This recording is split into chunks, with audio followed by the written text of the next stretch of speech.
Big பாஸ்ல இன்னைக்கு ticket to finale task உண்மையிலே பார்க்கறதுக்கு நல்லா தாங்க இருந்தது. முதல்ல முத்து அப்புறம் ரயான் சூப்பராக விளையாடினாங்க. முதல் டாஸ்க்ல ரயான் 5 பாயிண்ட்டும் சௌந்தர்யா 4 பாயிண்ட்டும் ஜாக்லின் 3 பாயிண்ட்டும் எடுத்து முன்னணியில் இருக்காங்க.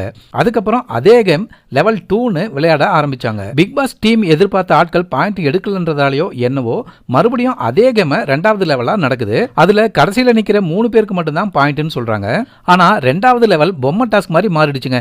எல்லாருமே குரூப் சேர்ந்து தான் விளையாடுறாங்க. முதல் ரவுண்ட்லேயே ரயான் அடிக்க பிளான் போடுறாங்க. ரயான், ஜாக்லின், பவித்ரா, மஞ்சரி, சௌந்தர்யா இவங்கெல்லாம் ஒரு குரூப்பாக விளையாடுறாங்க. மற்றவங்கெல்லாம் சேர்ந்து ஒரு குரூப்பாக விளையாடி ரயானை முதல் ரவுண்ட்லேயே முடிச்சு விட்டுட்டாங்க.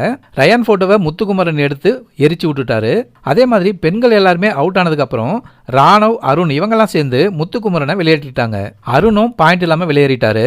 கடைசியில் விஷால் ஜெயிக்கிறாரு. அவருக்கு 3 பாயிண்ட் கிடைக்குது. 2வதா ராணவ் வராரு. அவருக்கு மறுபடியும் 2 பாயிண்ட் சேர்ந்து மொத்தம் 4 பாயிண்ட் அவர் வாங்கியிருக்காரு.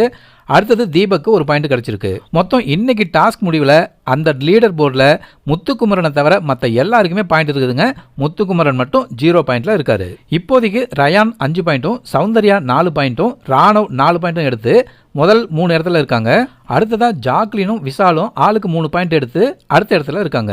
அடுத்தடுத்த டாஸ்க்ல யாரு ஜெயிக்க போறாங்க, யாரு டிடிஎஃப் வின் பண்ண போறாங்க பொறுத்து இருந்து பார்ப்போம்.